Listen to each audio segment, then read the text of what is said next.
कल हमने देखा था 3 शब्दों पर हम लोग अपना ध्यान लगाए हुए हैं। परंपरा, संस्कृति और धर्म। तो ये बहुत सारे धर्म के नियम होते हैं, संस्कृति होती है जिसको लोग धर्म समझ लेते हैं, और परंपरा हमारे भारत देश में जो हिंदुइज्म है वो पारंपरिक है। और जो भारत देश में जो क्रिश्चियनिटी है वो सांस्कृतिक है। कल्चर हमने अडॉप्ट कर लिया वेस्ट का। वो विदेश हमारे हमारे जो एटीट्यूड है उसको देख के लोग बोलते हैं कि विदेशी धर्म वाले हैं। उसका कारण है उनके पास, क्योंकि हमने कुछ कुछ उनके सिस्टम को अप्लाई किया हुआ है।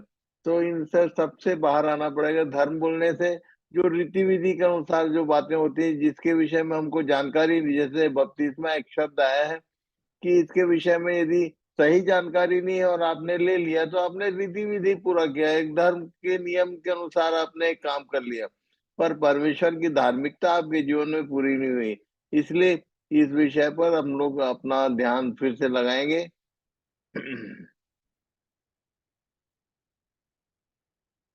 पढ़िए। आज ज्योति नहीं है मेरे ख्याल से, तो रेचल, मैं I ask you to read. जी मामू। हाँ, पढ़ो। पहला कुरिन्थियों 14 का 40। पर सारी बातें शालीनता और व्यवस्थित रूप से की जाएं। तो ये पौलुस ने कलीसिया के लोगों को कुछ इंस्ट्रक्शन दिया, उसमें एक फाइनल बात कंक्लूड किया उसने कि जो भी तुम करते हो सभ्यता और क्रम के अनुसार। ये परमेश्वर की बातों का क्रम है। जैसे मैं उस दिन बोलते बोलते छोड़ दिया था, पहले उसके राज्य और उसके धर्म की खोज करो। राज्य को पहले खोजो, उसके बाद धर्म को खोजो, ऐसा बोलता है। तो क्रम है हर बात का। और इसलिए बैप्टिज्म के विषय में भी बहुत सारी बातें इससे जुड़ी हुई हैं। तो हम लोग सभ्यता और क्रम पर ध्यान लगाएंगे। ये दुनिया में बहुत प्रकार की सभ्यता होती है, पता नहीं कितने लोग इस बात को समझते हैं। जैसे मोहनजोदड़ो की सभ्यता बोलते हैं, यूनानी सभ्यता, भारतीय सभ्यता। ये पौलुस की सभ्यता की बात कर रहा है। ये होमवर्क रहेगा, इस पे आप लोग अपना ध्यान केंद्रित करें और आपको मिलेगा कि बाइबल की अपनी एक सभ्यता है, परमेश्वर के लोगों की एक सभ्यता होती है, और इस पर हम ध्यान करेंगे। आज हम बैप्टिज्म के विषय में चूंकि अपना ध्यान लगाए हुए हैं, क्रम ध्यान करेंगे कि उसके बैप्टिज्म का क्रम क्या है, उसके पहले और उसके बाद में क्या क्या बातें। पढ़िए। ये सब पहला बातें। पहला कुरिन्थी 10 का 11 पद यहाँ लिखा है। 1 से 11 पूरा पढ़ लेना आप लोग, बाद में अभी 11 पद पढ़ेंगे, पढ़ लो। ये सब बातें जो उन पर पड़ी, अर्थात इसराइलियों का मिस्र देश से बाहर निकलना दृष्टांत की रीति पर थी। तो ये दृष्टांत की रीति पर थी। इजरायलियों का उस देश से बाहर निकलना मतलब छुटकारे का दृष्टांत है। और ये किस लिए लिखी गई है? ये पुराने ये नियम का पूरा इतिहास हमको पढ़ना ही चाहिए। ये आवश्यक है हमारे लिए। सबको मालूम होना चाहिए, क्या नए क्या पुराने, सबको पता होना चाहिए कि कैसे छुटकारा किया था उसने, कैसे लाल समुद्र को पार किया इन लोगों ने। क्योंकि वो सारी बातें हमारी चेतावनी के लिए हो, जो जगत के अंतिम समय में हम लोग सब जानते हैं। हमेशा बोलते हैं अंतिम समय आ गया, अंतिम समय आ गया, पर ये इतिहास पूरा हमको मालूम है क्या? इसलिए इस विषय पर ध्यान करेंगे। इब्रानियों की पत्री में एक विशेष इंफॉर्मेशन है, उस पर ध्यान लगाए, पढ़िए। इब्रानियों इब्रानियों 11:28 और 29। विश्वास ही से वे लाल समुद्र के पार ऐसे उतर गए जैसे सूखी भूमि पर से। लिखा है कि इजरायली लोग जो है वो विश्वास ही से लाल समुद्र के पार ऐसे उतर गए जैसे सूखी भूमि पर से। पर वहां पर एक और बात जुड़ी हुई है, पढ़ो। और जब मिस्रियों ने वैसा ही करना चाहा तो सब डूब मरे। ये एक ही जगह है जहां कुछ लोग नाश हुए और कुछ लोग वो बच निकले। तो कल हमारे वीर भाई अपनी गवाही अपने बातों में रख रहे थे कि प्रभु वो गलत तरीके से लेगा तो रोग बीमारी समस्या वो आती है। तो मैं आपको बता दूं कि बाइबल में खासकर नए नियम के लोगों के लिए दो ही चीज दी गई है, एक तो बपतिस्मा है, दूसरा प्रभु भोज। प्रभु भोज भी यदि आप सही रीति से नहीं लोगे तो समस्या में पड़ोगे, और ये बपतिस्मा भी सही रीति से नहीं हुआ तो बचने की बजाय नाश होगे। ये पुराने नियम में उसने पुराने नियम की बातें हमारी चेतावनी के लिए है। एक बार फिर से पढ़ लो।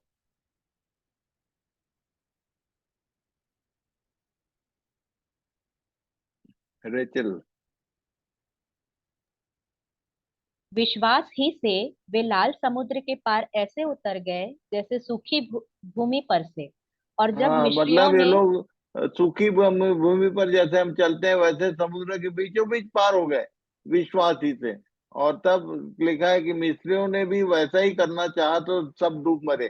तो मिस्रियों और इजरायलियों में फर्क क्या था, तो मैं आपको बता दूं कि इजरायली लोगों ने लहू की छाप लगाई थी अपने घर के लिखा है द्वार के दोनों अलगों में, और लहू के द्वारा वहां से निकले थे। ये मिस्री कौन लोग थे? जिन लोग ये मेमने के लहू के विषय में इनको जानकारी ही नहीं थी, और जिनका लहू अप्लाई नहीं हुआ और यदि बपतिस्मा हुआ तो निश्चित रूप से मरना तय है। इसलिए इसको याद रखना आप कि इसको और अच्छे से समझेंगे। पढ़िए पहला पहल, पतरस प- 3 का 21। पहला पतरस 3 का 21। और उसी पानी का दृष्टांत भी अर्थात बपतिस्मा यीशु मसीह के जी उठने के द्वारा अब तुम्हें बचाता है। उससे शरीर के मैल को दूर करने का अर्थ नहीं है, परंतु शुद्ध विवेक से परमेश्वर के वश में हो जाने का अर्थ है। ये अपने आप को उसके वश में सौंपना होता है बपतिस्मा में। तो बपतिस्मा के द्वारा हमारा पुराना स्वभाव गाड़ा जाता है। दूसरी बात, हमारा सबमिशन होता है, हम उसके वश में अपने आप को सौंप रहे हैं। इसलिए जितने लोग जो बपतिस्मा के विषय में सोच विचार में है, आप इस विषय को ध्यान करो और इन सब वर्सेस को 2 4 5 6 20 30 बार पढ़ लेना। तो ये बातें एकदम कंठस्थ होनी चाहिए कि बपतिस्मा के विषय में परमेश्वर के वचन में ये सब बातें लिखी हैं। तो ये सबमिशन है। और पढ़िए यीशु ने क्या बोला था। मरकुस 16 का 16। जो विश्वास करे और बपतिस्मा ले उसी का उद्धार होगा, परंतु जो विश्वास ना करेगा वह दोषी ठहराया जाएगा। यहाँ एक चर्च है जहाँ हम लोग नॉर्मली फॉर्मल वे पे कभी कभी जाते हैं। वहाँ छोटे बच्चों का बपतिस्मा होता है। अब छोटा बच्चा, मैं कई बार इसको समझाता हूँ कि वो बच्चे ने विश्वास किया नहीं, उसके माता पिता ने विश्वास किया, बपतिस्मा वो बच्चे ने लिया, उद्धार किसका होगा पता नहीं। यहाँ क्या लिखा? जो विश्वास करे और बपतिस्मा ले उसी का उद्धार होगा, ये यीशु ने बोला था। इसलिए बपतिस्मा से पहले क्रम में विश्वास है, और बपतिस्मा से पहले क्रम में और क्या क्या पढ़िए। गलाती तीन गलातियों का 27 28 29। गलातियों 3 का 27 से 29 तक। तुम में से जितनों ने मसीह में बपतिस्मा लिया है उन्होंने मसीह को पहन लिया है। ये अब ना कोई नए वस्त्र की नाई, धार्मिकता का वस्त्र की नाई मसीह को पहनना होता है बपतिस्मा में। जिन्होंने मसीह में बपतिस्मा लिया उन्होंने मसीह को पहन लिया। अब मुझे ये बताओ आप कि नया कपड़ा पहनना है, कपड़ा चेंज करना है साफ सुथरा, तो गंदे फंदे आप पसीने पसीने और नया कपड़ा निकाल के पहनना शुरू करेंगे तो कोई भी बोलेगा पागल हो गया। नहा धो के आदमी कपड़ा चेंज करता है। क्या लिखा? तुम में से जितनों ने मसीह में बपतिस्मा लिया उन्होंने मसीह को पहन लिया। और पहनने, मसीह को पहनने से पहले लहू का प्रबंध किया गया है कि हमारे सारे पाप और अपराध, दाग और धब्बे मिटाए जाएं। उसके पहले मतलब बपतिस्मा से पहले लहू का काम करना आवश्यक है। यदि ऐसा नहीं होगा तो हमने गलत ढंग से मसीह को पहनने का प्रयास किया है। इसको याद रखना। पढ़िए। अब न कोई यहूदी रहा और न यूनानी, न कोई दास न स्वतंत्र, न कोई नर न नारी, क्योंकि तुम सब मसीह यीशु में एक हो। और यदि तुम मसीह के हो तो इब्राहिम के वंश और प्रतिज्ञा के अनुसार वारिस भी तो हो। बपतिस्मा के द्वारा ही हमको वारिसाना हक मिलता है, इसके पहले नहीं मिलता है। इसको याद रखना सब लोग। इन इन बातों को ध्यान करो आप। पढ़िए और क्या बोलता है बपतिस्मा के विषय में। रोमियो 6:3-3 और 4। क्या तुम नहीं जानते कि हम जितनों ने मसीह यीशु का बपतिस्मा लिया तो उसकी मृत्यु का बपतिस्मा लिया, सो उस मृत्यु का बपतिस्मा पाने से हम उसके साथ गाड़े गए, ताकि जैसे मसीह पिता की महिमा के द्वारा मरे हुओं में से जिलाया गया, वैसे ही हम भी नए जीवन की सी चाल चलें। यहाँ से हम लोग अभी नए जीवन की बातें सुन रहे हैं, हमको उसके विषय में जानकारी हो रही है। पर जब तक ये नहीं होगा, हम नए जीवन किसी चाल पूरी रीति से चल नहीं सकते, इसको याद रखना। तो ये बोलता है कि जैसे मसीह महिमा के पिता की महिमा के द्वारा मरे हुए में से जिलाया गया, वैसे ही हम भी नए जीवन की सी चाल चलें। इसके लिए उसके साथ मृत्यु में गाड़ा जाना आवश्यक है। पढ़ो। मत्ती 3:13-15 तक। यीशु गलील से यरदन के किनारे पर यूहन्ना के पास उससे बपतिस्मा लेने आया, परंतु यूहन्ना यह कहकर उसे रोकने लगा कि मुझे तेरे हाथ से बपतिस्मा लेने की आवश्यकता है और तू मेरे पास आया है। यीशु ने उसको यह उत्तर दिया कि अब तो ऐसा ही होने दे, क्योंकि हमें इसी रीति से सब धार्मिकता को पूरा करना उचित है। तब उसने कल उसकी बात मान ली। कल वीर भाई ने अपनी गवाही में बताया, बपतिस्मा लेने के लिए कहाँ गए थे वो। यहाँ से वो रहते हैं शहडोल में, वहां से वो गए थे हैदराबाद बपतिस्मा लेने।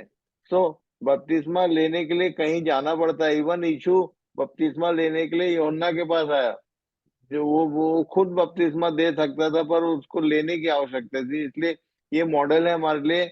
इसको याद रखना, बपतिस्मा दिए देना मुख्य बात नहीं है, बपतिस्मा लेना मुख्य बात है। और इसलिए बपतिस्मा जो लेने वाले हैं उन लोग इन विषयों पर अपना पूरा ध्यान लगाएं तो अच्छा रहेगा। पढ़िए। रोमियो 6:5-7 तक। यदि हम उसकी मृत्यु की समानता में उसके साथ जुट गए हैं, तो निश्चय उसके जी उठने की समानता में भी जुट जाएंगे। और क्योंकि पौलुस कहता था, उस लाइन को कई बार हम लोग पढ़ते हैं, फिलिप्पो में लिखा है कि मैं उसके जी उठने की उसको समझूं और वहां तक पहुंचूं, उसके अनुभव को प्राप्त करूं। ये उसकी मनसा रहती थी, वैसे ही हमारी मनसा होनी चाहिए। और लिखा है कि मृत्यु की समानता में यदि जुट गए तो उसके जी उठने की समानता में जुटेंगे। और क्योंकि हम जानते हैं कि हमारा पुराना मनुष्यत्व उसके साथ क्रूस पर चढ़ाया गया, ताकि पाप का शरीर गाड़े व्यर्थ जाने हो से जाए। पहले क्रूस पर मरना जरूरी है। ये क्रम है, सारी बातें क्रमानुसार की जाए, आगे पीछे नहीं हो सकता। ताकि पाप का शरीर। हाँ, बस बस, ये इजरायलियों का मिस्र देश से बाहर निकलना दृष्टांत की रीति पर थी। इसको इसको ठीक से समझना, ये मैं भेजूंगा। ये इसको अपने अपने जहाँ आप अध्ययन करते हैं वहाँ एक इसका प्रिंट आउट निकाल के सामने रखना और अपने को चेक करो कि अभी कहाँ है आप। ये मिस्र देश के विषय में, मिस्र की बंधुआई में थे लोग, उसको मिस्र को क्या नाम दिया है? पढ़ो। दासत्व का घर। ये व्यवस्था विवरण व्यवस्था 6 6। उसके 11-12 में लिखा है कि मिस्र अर्थात दासत्व का घर। और तब लाल समुद्र को क्या बोला? बपतिस्मा। पहला ये कुरिन्थियों। लाल समुद्र ही बपतिस्मा है। और मिस्र मिस्र की बंधुआई, मैं यहाँ याद दिलाना चाहता हूँ कि एक्चुअल में ये इजरायली लोग बंधन में थे, मतलब कहीं जेल में थे क्या? इनकी समस्या क्या थी? क्यों इनको परमेश्वर ने निकाला? आज भी वो समस्या सब जगह दिखाई देती है। इसको आपका ध्यान मैं दिलाना चाहता हूँ। निर्गमन 5 का एक पढ़ो कि उनको छुटकारा क्यों चाहिए था। निर्गमन 5 का एक पद पढ़ लो। इसके पश्चात मूसा और हारून ने जाकर फिरौन से कहा, इसराइल का परमेश्वर यहोवा यूं कहता है कि मेरी प्रजा के लोगों को जाने दे कि वे जंगल में मेरे लिए पर्व करें। हाँ, पर्व शब्द हमारे लिए कॉमन नहीं है। 8 के 1 में क्या लिखा, पढ़ लो। और तब यहोवा ने फिर मूसा से कहा, फिरौन के पास जाकर कह, यहोवा तुझसे इस प्रकार कहता है कि मेरी प्रजा के लोगों को जाने दे, जिससे वे मेरी उपासना करें। ये इनके पास सब बात के लिए समय था। ये इनके जीवनों को इतना व्यस्त कर दिया गया था कि इनके पास इनके जीवनों में काम के मारे इनके पास समय नहीं था। और ये इनके जीवनों में परमेश्वर की आराधना उपासना के लिए समय नहीं था। मैं आज आप सबको याद दिलाना चाहता हूँ, जो भी ये कहता है ना कि मेरे पास टाइम नहीं है, समय नहीं मिलता है, बहुत बिजी रहता हूँ, हाँ तो आप ये समझ लो कि आप अभी भी मिस्र की गुलामी में जी रहे हो। याद रखना इस बात को। जिनके पास समय नहीं है परमेश्वर की आराधना उपासना करने के लिए, वो मिस्र की गुलामी में अभी भी जकड़े हुए हैं। उनको वो परमेश्वर का वचन बोलता है उनको जाने दे, निकल दे, उसको बाहर जाने दे। 3 दिन की यात्रा पे जाएंगे और मेरे लिए उपासना करेंगे, बलिदान चढ़ाएंगे।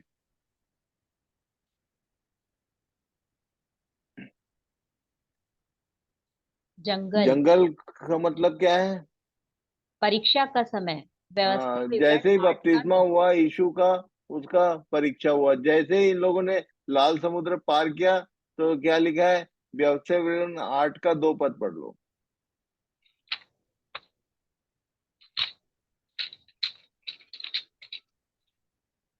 और स्मरण रख कि तेरा परमेश्वर यहोवा उन 40 वर्षों में तुझे सारे जंगल के मार्ग में से इसलिए ले आया है बपतिस्मा के बाद क्या क्या होता है, इसको भी नोट करके रखो। अब क्या क्या बोल रहा? तुझे जंगल की मार्ग से इसलिए ले आया।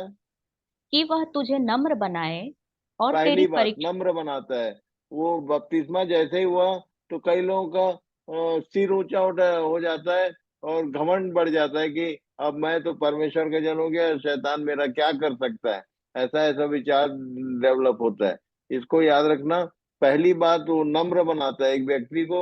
और इसके विषय में और बताऊंगा मैं आगे।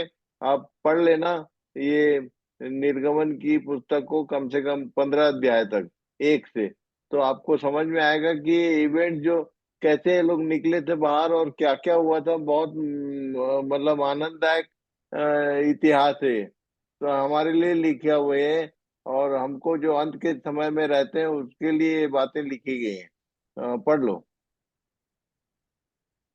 वह तुझे व्यवसाय नम विवरण आठ हाँ। का दो और स्मरण रख कि तेरा परमेश्वर यहोवा उन 40 वर्षों में तुझे सारे जंगल के मार्ग में से इसलिए ले आया है कि वह तुझे नम्र बनाए और सबसे तेरी पहले नम्र बनाता है वो, फिर परीक्षा करके यह जान ले कि तेरे मन में क्या मन क्या में है। क्या चल रहा है, अंदर अंदर क्या चलते रहता है, इसको चेक करता है वो। और और कि तू उसकी आज्ञाओं का पालन करेगा या नहीं। ये क्रम है। एक व्यक्ति लहू की छाप से निकला, उसके बाद लाल समुद्र पार किया, जंगल में गया, तो उसकी परीक्षा होती है। परीक्षा में भी ये पर्टिकुलर टॉपिक्स है, इसके विषय में टेस्ट होता है। क्योंकि सामने क्या है? कनान है। कनान को क्या बोलते हैं? पढ़ो। व्यवस्था विवरण 1 का 8। सुनो, मैं उस देश को तुम्हारे सामने किए देता हूँ जिस देश के विषय यहोवा ने इब्राहिम, इसहाक और याकूब तुम्हारे पितरों से शपथ खाकर कहा था कि मैं इसे तुमको और तुम्हारे बाद तुम्हारे वंश को दूंगा। उसको अब जाकर अपने अधिकार में कर लो। ये एक बात याद रखना, अब आगे यदि पढ़ेंगे ध्यान से, तो अधिकार में करने का मतलब, उसने प्रॉमिस किया है कि ये देश मैं तुमको देता हूँ। हमारे अभी सुनीता की गवाही सुन रहा था मैं, अपने गांव अपने घर वालों के लिए परेशान है। पर वो उसने बोला है कि मैं इनको तेरे अधिकार में दूंगा, तुमको इसको निकल के अधिकार में लेना पड़ेगा, जाना पड़ेगा। और इसलिए प्रभु सहायता करे कि हम लोग सब समझे कि कनान जो है वो युद्ध की जगह है। और कनान प्रॉमिस्ड लैंड है। इसको इसकी प्रतिज्ञा उसने किया था कि मैं दूंगा। पर उसको लेने के लिए इनको युद्ध करना पड़ा। और इसलिए इस बात को हमको समझना है कि पहले मिस्र से निकले, उसके बाद लाल समुद्र, फिर जंगल, उसके बाद कनान। और इसलिए एक गाना गाया करते थे पहले हम लोग, जंगली क्या क्या गाते थे? जंगली दरख्तों के दरमियान। किसी को याद है वो गाना? जी हाँ। जंगली। जो एक गाना अक्सर गाते हैं चर्चेज में, पर लोगों को जी हाँ मालूम जी। नहीं कि इसका बैकग्राउंड क्या है, इसका बैक में एक कॉन्सेप्ट है। जब तुम मिस्र से निकले, लाल समुद्र से निकले, जंगल के समय में चल रहे हो, तब वो गाना ये लोग उनके लिए लिखा गया था। तो प्रभु सबकी सहायता करे, इन विषयों पर अपना पूरा पूरा ध्यान लगाओ, खासकर वे लोग जो बपतिस्मा शब्द ने क्योंकि बपतिस्मा एक ऐसा एक्ट है जो परमेश्वर की ओर से हमारे लिए ठहराया गया है। इसी के माध्यम से, इसी के द्वारा धार्मिकता हमारे जीवन में पूरी होती है। और किसी तरह परंपरा और क्या संस्कृति के अनुसार, धर्म के नियम के अनुसार यदि हम किसी एक संगति में हैं, तो इसको ये समझ लेना कि यदि धार्मिकता पूरी नहीं हुई, तो आगे का जो भी है वो हमारे जीवन में पूरा नहीं होने वाला। सबसे पहली बात ये कि यदि आपके जीवन में समय कम है, समय नहीं है आपके पास, बार बार आपको लगता है कि मेरे पास टाइम नहीं है, टाइम नहीं है। बहुत सारे लोग मैं सुनते रहता हूँ, ये टाइम, इन ये मिस्र के देश में ये लोग काम कर रहे थे। काम करना बुराई नहीं है। और तब आज के दिन में ये संसार का जो नियम है, आज देखो आप, चाहे टीचर है, चाहे वो नर्सिंग में है, चाहे ये ऐसा बिजी कर दिया गया है लोगों को, इवन छोटे छोटे बच्चों के पास टाइम नहीं रहता है। ये मिस्र की गुलामी काम कर रही है। और इसलिए प्रभु सहायता करे, इन बातों को समझे हम। मिस्र की गुलामी से निकलने का जो रास्ता है, निर्गमन 12 अध्याय को पूरा पढ़ लेना आप लोग। इस विषय में नेक्स्ट टाइम कभी कुछ बात करेंगे। तो प्रभु सबको आशीष दे। Thank you very much.